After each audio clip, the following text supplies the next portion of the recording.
Nah lalu pas pandangannya tertuju ke arah lemari yang ada di depannya, Wak, Nara kaget sekaget-kagetnya pas dia ngelihat ada sosok laki-laki berpakaian koboi.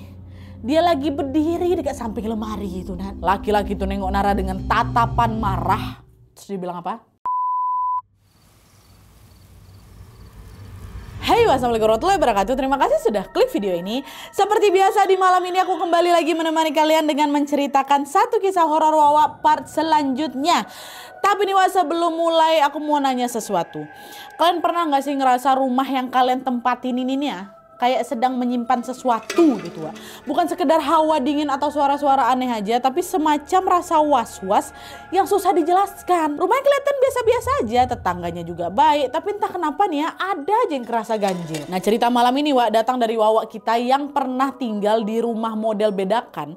Di awal-awal semuanya memang terasa normal, sampai satu persatu kejadian menyeramkan mulai muncul.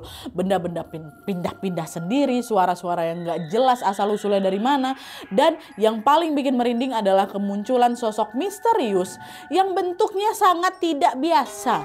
Kejadian demi kejadian bikin si pengirim cerita atau si Wawa ini berada di titik ketakutan yang paling dalam. Sosok apakah itu? Apa yang sebenarnya terjadi di rumah itu? Tanpa berlama-lama kita langsung masuk aja ke ceritanya. Check it out. By the way, tumbler terbaru dari Delisan sebentar lagi akan launching. Stay tune terus ya. Jangan lupa follow Instagram Delisan biar nggak ketinggalan. Nanti kalau habis jangan marahin aku ya.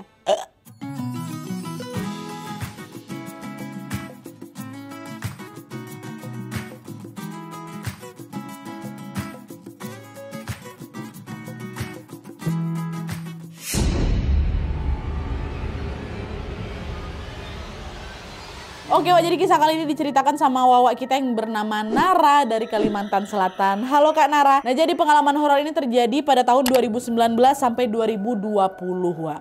Waktu itu Nara ini baru saja menikah dan tinggal bersama suaminya yang bernama Sandi. Nah, Sandi bekerja sebagai seorang sipir, yaitu petugas yang mengawasi narapidana di lembaga permasyarakatan ya. Nah, pada tahun 2019 Sandi ini mendapatkan tugas baru. Dia dipindah tugaskan ke salah satu rutan atau rumah tahanan yang berada di kota Banjarbaru. Supaya lebih mudah dalam urusan pekerjaan dan juga mobilitas, Sandi pun mengajak Nara untuk ikut pindah ke Banjarbaru juga, Wak. Dan FYI pada saat itu mereka belum punya anak ya, jadi mereka masih tinggal berdua aja. Nah, di Banjarbaru ini mereka menempati sebuah rumah sewa yang jaraknya tidak terlalu jauh, Wak, dari kantor tempat si Sandi ini bekerja. Rumah sewa yang ditinggali sama Nara dan Sandi ini adalah rumah bedakan atau satu bangunan yang dibagi jadi 2 unit. Nah, dari luar memang tampaknya seperti rumah biasa aja, Wak, tapi di dalamnya terbagi 2. Unit pertama ini dihuni sama keluarga Pak Agus, Bu Ros dan juga anak mereka yang bernama Lili. Terus satu unitnya lagi inilah yang baru ditempati sama Nara dan juga Sandi. Nah, rumah ini punya 2 lantai. Lantai 1 untuk tempat tinggal dan lantai 2 ini ada loteng terbuka untuk jemuran. Di lantai 1 unitnya Nara ada 2 kamar, Wak. Satu untuk tidur dan satu lagi dijadikan gudang. Nah, pas awal-awal mereka tinggal di sana, Nara memang sering ditinggal sendirian karena Sandi sibuk dengan pekerjaannya. Sandi memang sering lembur, Wak, dan pulangnya juga telat. Ditambah lagi rumah mereka ini berada di paling ujung kompleknya dia. Itu suasananya masih sepi kali lah. Di depan rumah tuh cuma ada lahan kosong. Sementara di kanan kiri rumah kami itu ditumbuhi pohon-pohon rimbun. Terus jarak rumah yang lainnya juga terbilang cukup jauh lah gitu. Alhasil satu-satunya tetangga dekat yang Nara punya ya itulah tadi cuman keluarganya Pak Agus itu. Jadi kalau misalnya Sandi lembur, ya Nara nggak sendirian-sendirian kali lah, di situ ada keluarga Pak Agus. Nah, terus setelah beberapa bulan tinggal di sana, Nara mulai sering menemukan kejanggalan-kejanggalan yang berkaitan dengan mistis, Wak. Contohnya, benda-benda yang udah ditata rapi di tempatnya sering tiba-tiba jatuh ke lantai. Padahal nggak ada angin, nggak ada hujan tuh, dia nggak ada juga yang nyenggol, jatuh. Tiap malam Nara ini juga sering dengar ada suara aneh, macam suara anak kecil ketawa, suara orang lagi jalan-jalan di dalam rumah, suara benda-benda jatuh. Tapi waktu aku cek nggak ada apa-apa, nah dia kayak gitu. Awalnya Nara cuek-cuek aja, Wak, sama kejadian-kejadian aneh di rumah ini kan.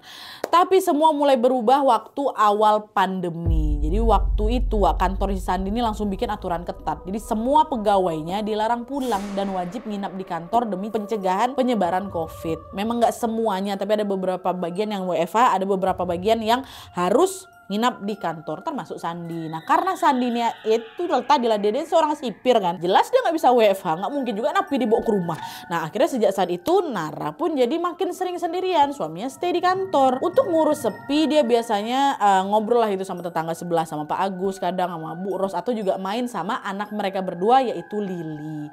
Nah pada suatu sore Lili lagi datang nih ke rumahnya si Nara bawa bola. Tante kita main lempar-lemparan bola yuk gitu kan kata si Lili. Oh ayo sini yuk, nanti tante yang lempar bolanya Lili tangkap ya gitu. Udah main lah ini, lagi asik-asik main kami berdua kan.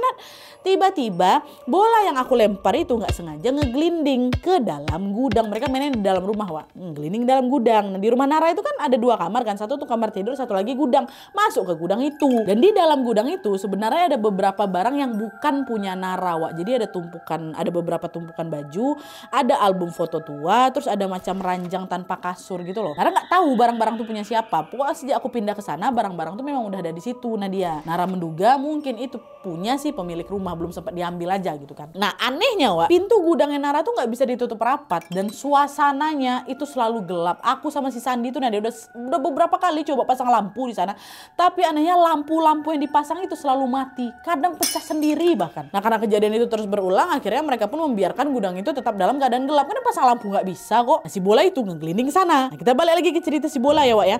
Nah waktu bola itu ngeglinding masuk ke gudang, Lili langsung lari nyusul si bola ini masuk gudang buat ngambil bola. Dah tapi ditunggu agak lama tuh Nadia, Lili nggak keluar juga. Dipanggil kan, Dek, bolanya udah ketemu belum? Nggak ada jawaban. Lili, nggak juga. Belum sempat si Nara masuk nyusul, Wak, tiba-tiba Lili udah keluar sendiri sambil megang bola. Nangis deh Nadia. Ngapa kok nih? Adek kenapa? Kenapa nangis? Bolanya mana? Rusak bolanya? Enggak tante, bolanya nggak kenapa-napa. Terus kenapa kamu nangis? Tadi bolanya masuk ke kolong ranjang.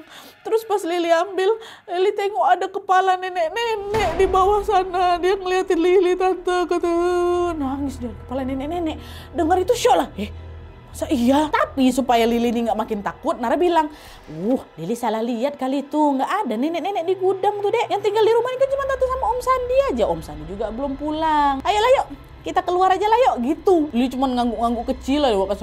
Iya gitu. Brawak juga takut tuh Nadia. Nah biar suasana cair, Nara pun langsung lah mengajak si Lili ini untuk main bola lagi supaya dia lupa sama kejadian barusan kan. Walaupun memang di luar kelihatan tenang-tenang aja, sebenarnya aku masih kepikiran tuh sama omongannya si Lili soal si nenek-nenek di dalam kolong ranjang gudang tadi. Awalnya dianggap itu cuma halusinasi anak kecil aja kan. Tapi lama-lama gantian aku sendiri yang ngalamin. Jadi ceritanya suatu siang Nara ini lagi jemur cucian di loteng atas, Wak. Nah pas dia lagi asik jemur-jemur baju, tiba-tiba dia dengar suara orang batu-batu. Awalnya dia pikir itu suaranya Pak Agus atau enggak Bu Ros ya kan, tetangga sebelahnya. Tapi makin lama aku denger, Nat, suara itu kok kayak suara nenek-nenek. Padahal setahu aku nggak ada nenek-nenek yang tinggal di deretan rumah bedakan tuh, nggak ada. Suaranya macam nenek-nenek. Nah ngerasa ada yang nggak beres, Nara langsung lah itu buru-buru kan beresin jemurannya. Dia cepat-cepat turun ke kamar, mau masuk kamar. Nah tangga dari loteng itu nyambung langsung ke area dapur. Turun dia kan terus. Nah pas sampai di anak tangga terakhir, langkahnya Nara mendadak berhenti ketika di ujung dapur berdiri, Nat, ada nenek-nenek ngebelakangin aku. Bengong si Nara, loh siapa nenek ini? Pintu depan perasaanku kunci lah. Nenek ini masuk dari mana? Katanya. Nah diam-diam Nara terus tuh perhatiin si nenek ini, Wak. Dari belakang juga, neneknya nggak ada noleh ke belakang. Tapi belum sempat keluar sepatah kata apapun buat nanya nek siapa, belum sempat nih ya. Tiba-tiba terdengar suara kuncing ngeong keras dari arah loteng. Spontan aku tengok ke atas lah dia. Cuman waktu aku noleh ini dari ujung mataku, aku mesti tengok si nenek itu dekat depan ini, masih ketengok. Cuman waktu aku balik lagi ke depan, nggak ada, hilang. Nggak ada suara langkah, nggak ada bayangan, secepat itu lenyapnya. Hilang nenek tuh. Oh bukan manusia tuh, hantu nenek tuh. Langsung merinding, dia masuk ke kamar, kunci pintu. Seharian itu aku nggak berani keluar. Tiba-tiba merinding. Dah malam harinya Nara teleponan sama si Sandi kan. Di situ dia cerita lah itu soal penampakan nenek-nenek di dapur itu, Bang. Kayaknya yang dilihat sama Lili kemarin emang betulan ada lah, Bang.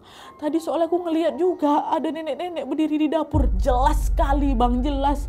Tapi pas aku noleh bentar, hilang dia. Dengar itu Sandi cuma nenangin aja kan. Udah tenang, mungkin kamu cuma salah lihat aja. Yang penting sekarang kamu banyak-banyak ibadah. Ya sayangnya jangan takut, kata dia kayak gitu. Dah, sesuai saran dari suaminya, Nara pun makin rajin lagi tuh ibadah, Wak. Selama beberapa waktu memang suasana di rumah tuh berubah. Jadi nggak ada lagi barang-barang yang jatuh sendiri, gerak sendiri, nggak ada suara-suara aneh, dan juga nggak ada lagi sosok nenek yang kemarin muncul. Lenyap tuh, Wak. Nara pikir gangguannya udah mulai mereda lah ya kan, karena dia kan memperkuat lagi ibadahnya. Tapi ternyata beberapa hari kemudian gangguannya datang lagi. Nah jadi pada suatu malam nih, Wak, ya, waktu si Nara nih lagi tidur, Nara tiba-tiba kebangun gegara haus. Dengan mata masih setengah-setengah menjam tuh, nah dia keluarlah kamar, aku ke dapur buat ngambil minuman dingin dalam kulkas. Nah di dapur ini kan ada tangga yang menuju ke loteng atas tadi kan, Wak. Nah pas si Nara ini nutup pintu kulkas, dia mau balik ke kamar. Di situ aku tengok ada sosok perempuan dan dia rambutnya panjang, lagi duduk dia di tangga situ. Sosok tuh duduk juga posisinya ngebelakangin Nara, Wak. Kan kebayangkan kayak ada orang duduk tapi ngebelakangin kita, cuman dia duduknya di tangga kayak gitu posisinya. Aku nggak bisa nengok wajahnya, tapi dari gerakan tubuhnya aku bisa tahu, Nat, kalau si sosok ini lagi mainin rambutnya itu loh. Rambutnya panjang kan, macam diusap-usap, sekali dipelintir, sama bukan lagi mainin rambut lah, Wak. Set. Apa tuh itu jelas sosok cewek. Aku yang darinya setengah jam langsung melotot, badan aku kaku, badan aku langsung ada degup kencang jantung nih, nggak bisa gerak Nara. Tepaku aku nengok si sosok itu kan, dan seolah sadar kalau aku lagi perhatiin dia, nah sosok tuh tiba-tiba berhenti mainin rambutnya. Terus apa? Melayang dia ke atas loteng sambil ketawa. Itu melayang. Aduh kebayang lagi sama aku. Pas sosok tuh udah hilang, baru badan si Nara bisa gerak. Langsung berlari aku masuk ke kamar, aku kunci pintu rapat-rapat, menangis aku di situ, nggak berani aku keluar sampai pagi. Nah, besok paginya begitu langit udah mulai terang, suasana udah mulai agak ramai nih, ada suara Lili, ada suara Pak Ros pula. Siapa tadi? Pak Agus. Nara kira baru berani keluar tuh, Wak. Nah begitu dengar ada suara Pak Agus sama Bu Ros di depan, Nara langsung nyamperin mereka. Nara ceritakan itu semua, yang mulai dari suara batu-batu, penampakan nenek-nenek yang dia sama Lili tengok, sampai sosok perempuan tadi malam tuh yang duduk di tangga malam itu terbang tuh. Pak, Bu, saya takut, Pak. Saya ngerasa rumah ini ada yang nggak betul nih, Pak. Nah, setelah dengar semua ceritanya Nara, Pak Agus komentar kayak ini, Mbak, selama tinggal di sini memang harus hati-hati, Mbak. Apalagi Mbak juga sering sendirian kan, Mas Andi kan kerja. Udah perbanyak doa aja. Dan mohon maaf nih Mbak ya, kalau boleh saya saranin, cobalah Mbak sediakan sesajen rokok sama kopi hitam. Mbak taruh itu di loteng dekat jemuran. Bingung aku di situ, sajen apa Pak, buat apa gitu. Coba aja dulu Mbak, siapa tahu bisa bantu meredam gangguannya, kata si Pak Agus. Awalnya aku ragu, aku belum percaya yang kayak gitu. Cuman akhirnya karena gak ada pilihan lain, takut juga aku setengah mati sama kejadian-kejadian yang kemarin kan. Nurut si Nara, Wak. Hari itu juga aku langsung siapin rokok sama segelas kopi hitam. Ku taruh betulan di loteng. Dan entah kebetulan apa kayak gimana nih Wak ya, sejak itu suasana rumah tuh langsung tenang. Gangguan yang penampakan yang biasa muncul tuh hilang. Cuman walaupun udah agak tenang, aku masih sering ketakutan lah, orangku sendirian kok. Sampailah suatu waktu keponakannya Nara yang namanya Intan, ini Wawak kita juga, bahkan dia juga ngebantu Nara untuk nulis cerita ini, Wak. Intan ini datang nginap buat nemenin Nara yang memang lagi sendirian selama 5 hari waktu itu janjiannya. Awalnya semua baik-baik aja. 2 malam pertama mereka lewati tanpa gangguan sama Intan ini. Tapi pas malam ketiga muncul lagi gangguannya. Intan yang diganggu. Lalu aku berhatiin dia. Ada juga yang diganggu. Nah malam itu waktu Nara sama Intan ini udah tertidur pulas, tiba-tiba Intan ini kebangun gegara dia dengar ada suara anak kecil, Wak. Ketawa-ketawa sambil lari-larian. Awalnya Intan mikir, nah itu suara Lili nih, mungkin ya berisik kali dia. Tapi masa jam segini Lili masih main? Dan yang bikin aneh, Wak, makin lama didengar suaranya itu bukan yang makin menjauh, makin dekat suara tuh yang ada. Kayak anak lagi mondar-mandir persis depan pintu kamar kami itu, Nah karena penasaran, Intan pun kebangunlah itu pelan-pelan. Dia turun dari kasur, jalanlah dia ke arah pintu. Dengan hati-hati dia buka sedikit daun pintu. Kan dia cuma beberapa senti ya, cuma nampak yang penting ya. Dari celah pintu itu, Wak, langsung terkejut si Intan. Waktu dia ngelihat kalau di luar sana ada segerombolan anak-anak umurnya sekitar 7 tahun lagi lari-larian sambil ketawa-ketawa. Siapa mereka tuh? Kayak tadi tante ada kunci pintu lah. Dan gak lama kemudian salah satu anak itu sadar, Wak, kalau dia lagi diliatin sama si Intan. Anak itu langsung berhenti main, dia noleh ke arahnya si Intan. Tatapannya menusuk, wajahnya pucat kali kata si Intan. Tapi penampilannya macam biasa aja, macam anak-anak pada umumnya, nggak ada berdarah-darah, nggak ada, cuma pucat, Wak. Lalu setelah beradu tatap selama sekian detik, anak itu senyum. Ikut ya, yuk. Katanya, ya Allah, astagfirullahaladzim. Habis ngomong itu, dia sama kawan-kawan di luar tuh langsung berlari kemana? Ke arah tangga ini dapur. Berlari gitu. Karena jarak kamar sama dapur ini terbilang dekat, si Intan ini masih bisa Wak ngeliat anak-anak itu berlari deh, berlari ke tangga, lari ke atas. Dan di sini anehnya, tanpa sadar si Intan tuh cerita, dia tuh punya hasrat untuk ikut nyusul mereka. Ada keinginan mau nyusul. Tapi untungnya sebelum itu terjadi, Nara yang tadi masih tidur pulas Wak, tiba-tiba udah berdiri di belakang Intan, langsung ditarik. Intan mau kemana kok? Mau kemana? Dah, tidur. Tante, itu tadi ada enggak? Tidur. Ayo udah. Cuman nganggu aja si Intan, nurut dia. Tidurlah mereka. Tapi dalam hati Wak, si Intan udah tahu kalau ada yang nggak beres di sini. Seolah-olah tantenya ini pasti udah tahu sesuatu juga. Ada hal yang nggak dia ceritain. Untung dia nurut. Untung si Nara terbangun. Wah, ikut pula dia main-main di atas. Sudah. Nah besok paginya barulah Intan cerita Wak ke Nara tentang kejadian tadi malam. Dan tadi malam tuh kan nggak diceritain langsung tuh. Suruh tidur sama si Nara kan. Besoknya baru diceritain. Itu ya kaget juga si Nara dengar cerita itu kan. Gangguan mistis yang dia pikir udah mereda, ternyata belum hilang. Nah akhirnya karena si Nara ini takut Intan kenapa-napa kalau terus nginap di sana, Intan pun pulang ke rumahnya. Saat itu juga nggak jadi, dia nginap 5 hari ngawarin 3 hari itu udah balik. Setelah Intan pulang, Nara makin kepikiran lagi. Rasa takutnya nggak hilang-hilang Wak, apalagi setelah kejadian-kejadian aneh yang terus muncul di rumah itu. Dalam hati si Nara ini mikir, sebenarnya ada apa sih sama rumah ini? Kenapa kok gangguannya nggak selesai-selesai perasaan aku? Kemarin sempat reda, datang lagi. Sempat reda lagi, datang lagi. Masa aku harus naruh sajian rokok sama kopi hitam lagi di atas tuh? Nara sebenarnya belum terlalu yakin Wak, apakah sesajen yang dia taruh kemarin ini beneran ngefek atau enggak, atau cuma kebetulan aja. Ya memang sih waktu sesajen itu diletakkan di atas tuh Nadia, suasana rumah tuh sempat tenang. Tapi kalau ternyata itu cuma sugesti aja dan ternyata bukan itu penyebabnya, gimana? Perasaan Nara lagi campur aduk kali waktu itu Wak. Antara dia takut, bingung, sama dia juga curiga. Rumah itu seolah lagi menyimpan sesuatu yang gak aku pahami lah gitu Nadia. Nah karena dia juga tidak terlalu yakin, Nara pun gak jadi nyiapin sesajen itu Wak. Tapi habis itu ada lagi kejadian tuh. Ini masih di hari yang sama nih Wak ya. Masih di hari yang sama, di sore harinya setelah ditinggal Intan pulang, Nara kan jadi sendirian aja tuh di rumah. Akhirnya dia pilih tidur lah nih Wak, tidur siang. Nah Nara baru bangun lagi tuh menjelang azan maghrib lah. Nah tapi pas dia kebangun waktu udah muazan maghrib ini Wak, Nara nggak bisa gerakin badannya. Ketindihan dia. Kedua matanya melek, tapi badannya nggak bisa digerakin sama sekali ya kan. Ngapa ya Allah, ketindihan aku nih. Nggak bisa gerak sama sekali. Dan di posisi itu Nara cuma bisa berdoa aja Wak dalam hati. Sambil kedua matanya menatap bergantian ke kanan dan ke kiri. Itu pasti deg-degannya bukan main itu kan. Takut muncul apa-apa, pasti kayak gitu kan. Nah lalu pas pandangannya tertuju ke arah lemari yang ada di depannya Wak, Nara kaget sekaget-kagetnya pas dia ngelihat ada sosok laki-laki berpakaian koboi. Dia lagi berdiri dekat samping lemari gitu nah. Laki-laki koboi, kalian tahu baju koboi yang kayak gitu dia. Laki-laki itu nengok Nara dengan tatapan marah. Terus dia bilang apa? Rokok, kopi, rokok, kopi, rokok, kopi. Gitu. Tak rokok kopi dia. Waktu aku dengar itu, dia minta rokok kopi. Itu biasa aku kasih itu kemarin. Ini apa dia yang makan ya? Ya Allah apa nih?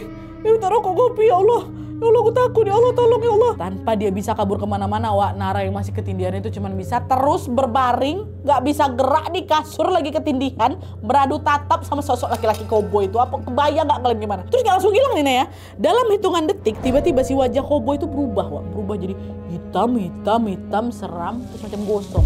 Kecium pula lagi sama aku terbakar nih. Masih tatapan aku sama dia. Makin gemetar, makin ketakutan. Habis itu aku gak sadar lagi apa yang terjadi. Karena pingsan aku langsung di situ. Pingsan. Entah berapa lama sih apa ini pingsan Wak ya, tapi yang jelas waktu dia sadar, hal pertama yang langsung Nara ingat adalah tadi itulah hantu koboi yang dia tengok depan mata dia. Tapi waktu dia bangun udah gak ada sih hantu koboi itu. Dan di titik itu Nara udah gak bisa nahan rasa takutnya lagi Wak. Dia telepon lah laki ya Sandi kan. Minta Sandi ini cepat pulang.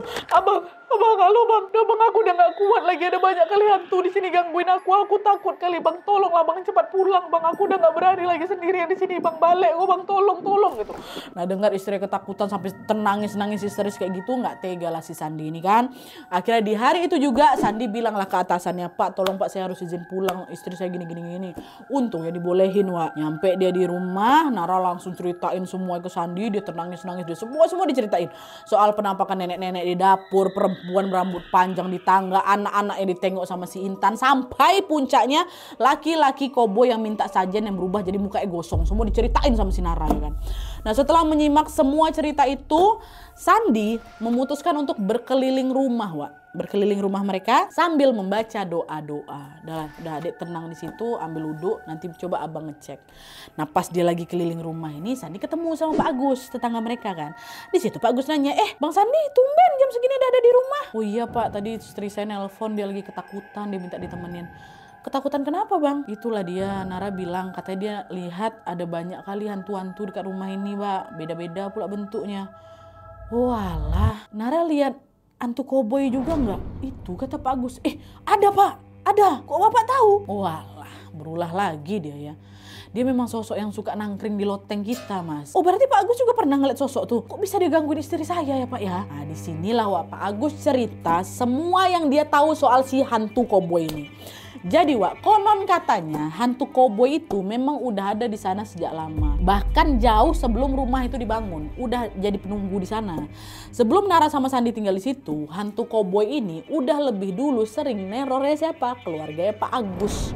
Dan seramnya lagi di sini, sosok itu tuh bisa berubah bentuk menyerupai sosok lain yang dia mau. Wak. Kadang dia jadi pocong, kadang dia jadi nenek-nenek, kadang dia jadi perempuan rambut panjang, kadang dia jadi anak-anak, kadang dia pokok bisa berubah gitu. Jadi berbagai penampakan yang selama ini ditengok Nara, ditengok Lili, ditengok Intan, ditengok Pak Agus, Buras apa segala macam, itu adalah dari satu sosok, jelmaan dari si sosok koboi itu. Wak. Nah Pak Agus bilang kalau sosok koboi itu memang suka ngeganggu dan juga minta sajen. Itulah dia tadi kopi hitam sama rokok.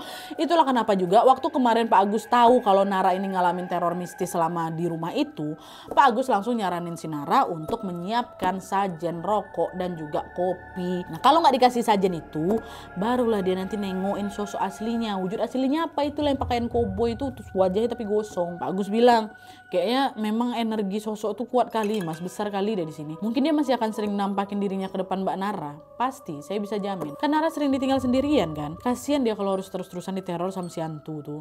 Kalau udah nggak kuat, saran saya udah apa? Bang, mending pindah aja kalian. Gitu. Nah dengar saran itu, Sandi cuma ngangguk-ngangguk aja. Lalu nggak lama kemudian, Sandi langsung mendiskusikan saran dari Pak Agus itu ke Nara. Sandi nanya, kalau menurut kamu gimana sayang? Kamu mau tetap tinggal di sini atau mending kita pindah aja? Bang, aku jujur udah takut kali bang di sini. Kau nggak lama soalnya di rumah ini. Aku yang tiap hari dekat rumah ini kan. Itulah, aku udah takut kali sekarang. Kalau memang bisa pindah, kalau memang bisa, abang mampu, abang bisa, sebaiknya kita pindah ya bang. Oke, abang ikut kamu. Kalau kamu maunya pindah, kita secepatnya pindah dari sini ya, kata dia. Nah, adalah tuh akhirnya singkatnya mereka pun memutuskan untuk pindah rumah. Wah, Nara dan Sandi pun nge-packing lah itu semua barang-barang mereka sebisanya. Rumah kontrakan baru juga udah dapat, barang-barang udah selesai, dimasukkanlah ke dalam mobil. Lalu setelah semuanya beres, Nara sempat berucap tuh dalam hati aku bilang sama dia, aku mau pindah.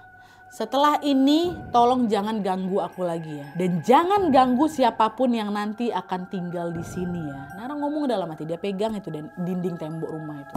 Terus pamitan sama Pak Agus, udah balik.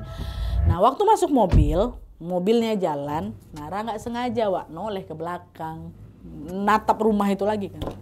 Dan kalian tahu, di situ ini siang bolong nih Nadia, tapi aku bisa melihat dengan jelas si hantu koboi itu lagi berdiri di loteng menatap ke arah Nara sambil lambain tangannya. Astagfirullah, dia macam lagi ngucap salam perpisahan. Kaget lah sudah. Astagfirullahaladzim, langsung ngalihin pandangannya ke depan, dia gak berani nengok lagi ke belakang. Wak. Dan itu adalah kali terakhir aku nengok sosok hantu koboi itu Nadia. Untungnya waktu udah pindah, mereka udah gak pernah lagi ngalamin kejadian horor lagi. Dan hantu koboi itu betulan gak ikut lagi, untungnya itu. Oke Wak, jadi itu tadi pengalaman horor yang dialami sama Nara selama tinggal di rumah bedakan atau rumah sewa ini. Pastinya ini menjadi pengalaman yang sangat membekas sekali dalam ingatannya Nara. Bahkan setelah Nara dan Sandi pindah ke rumah baru, wah, ingatan buruk tentang teror menyeramkan yang dia alami sebelumnya masih selalu membayangi Nara. Nara nggak tahu apakah sekarang si sosok koboi itu masih ada di sana atau enggak ya Nat ya. Tapi yang jelas rumah itu, rumah sewanya ini masih ada. Nara sama Ibu Ros juga masih rutin berkontakan sampai sekarang. Bu Ros juga cerita kalau pada tahun 2022 kemarin keluarga mereka akhirnya juga memutuskan untuk pindah dari rumah bedakan itu. Tapi kalau misalnya Bu Ros sama Pak Agus ini pindah karena urusan kerjaan, wah, bukan karena dia ganggu sama hantu koboi atau gangguan-gangguan lainnya lah. Keluarga mereka kan memang sejak awal tinggal di situ kan, udah terlihat pemberani lah mereka di sana. Udah nggak mempan mungkin hantu koboi itu. Hantu koboi ini udah muak kali juga gangguin Pak Agus tuh, gara nggak mempan sama mereka. Mungkin dia pindah juga gangguin aku, diladenin soalnya sama aku. Dan ini juga di cerita tadi aku juga sempat sebut ya kalau Nara ini disarankan untuk menaruh kopi dan juga rokok sebagai sesajen agar sosok itu bisa tenang. Ini sedikit mau ingetin Wak ya, meskipun hal-hal seperti itu masih sering dilakukan sama sebagian orang, tapi sebagai umat beriman sebaiknya kita tetap waspada dan tidak bergantung pada cara-cara yang bisa menyerempet kita ke arah yang tidak seharusnya. Takutnya niat kita pengen aman malah terjebak ke hal yang dilarang, ya kan? Itu aja sih yang harus diingat ya Wak ya. Tapi by the way, kalau kalian gimana Wak? Kalau kisah ini terjadi di kalian, kira-kira kalian tetap mau tinggal di sana atau enggak? Atau mungkin ada di antara kalian yang pernah ngalamin teror serupa atau yang lebih serem lagi? Boleh sharing aja di kolom komentar di bawah. Atau kalau misalnya panjang pengen cerita lebih detail, bisa kirim ke email kisahhororwawa@gmail.com. Ya, oke Wak, jadi sekian dulu videonya. Terima kasih banyak yang sudah menonton. Kalau kalian suka video ini, klik like-nya. Jangan lupa komen di bawah dan saran-saran untuk selanjutnya. Jangan lupa nyalain notifikasinya supaya kalian tahu kalau aku upload video baru. And as always, jangan lupa untuk klik tombol subscribe supaya kalian sama-sama tahu informasi menarik dan menegangkan dari channel aku. See you next video Wak. Bye.